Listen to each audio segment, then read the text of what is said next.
Chennai Nolambur Annamalai avenue பகுதியில் வசித்து வருபவர் 65 வயதான ரங்கராஜ்.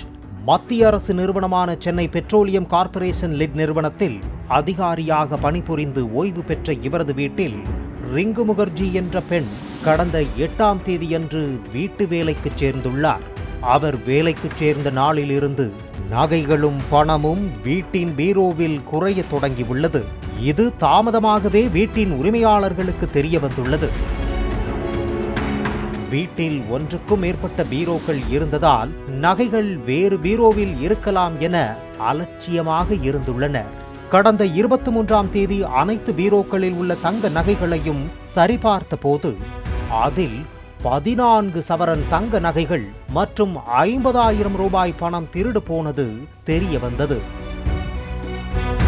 புதிதாக சேர்ந்த பணிப்பெண் ரிங்கு முகர்ஜியும் ஓரிரு நாட்கள் வேலைக்கு வராமல் இருந்துள்ளார்.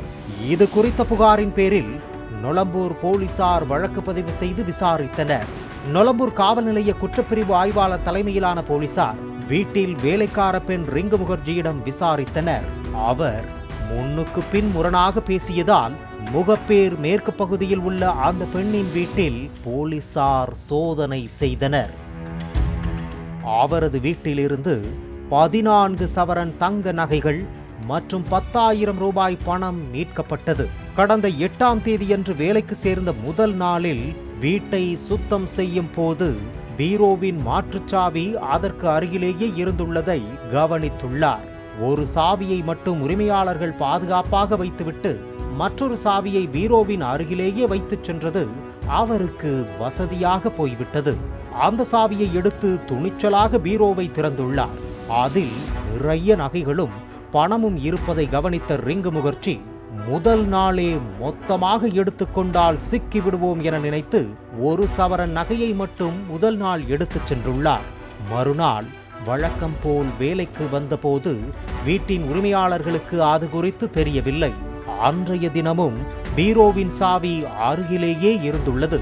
மீண்டும் திறந்து 2ஆம் நாளும் மற்றொரு சவரன் நகையை எடுத்துச் சென்றுள்ளார்.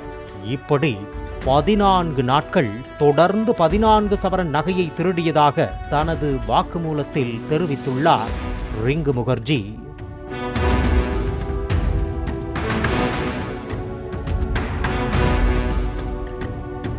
வீட்டில் உரிமையாளர்கள் அலட்சியமாக பீரோ சாவியை பணியாளர் கண்ணில் படும் இடத்தில் வைத்திருந்ததையும் ஆரம்பத்தில் வீட்டின் உரிமையாளர்கள் திருடு போன நகை குறித்து பொருட்படுத்தாமல் இருந்ததாலும் தான் தொடர்ச்சியாக திருடியதாக ரிங்கு முகர்ஜி போலீசாரிடம் தெரிவித்துள்ளார். விசாரணைக்கு பின்னர் கைது செய்யப்பட்ட ரிங்கு முகர்ஜியை நீதிமன்றத்தில் ஆஜர்படுத்தி நீதிமன்ற உத்தரவுப்படி சிறையில் அடைத்தனர்.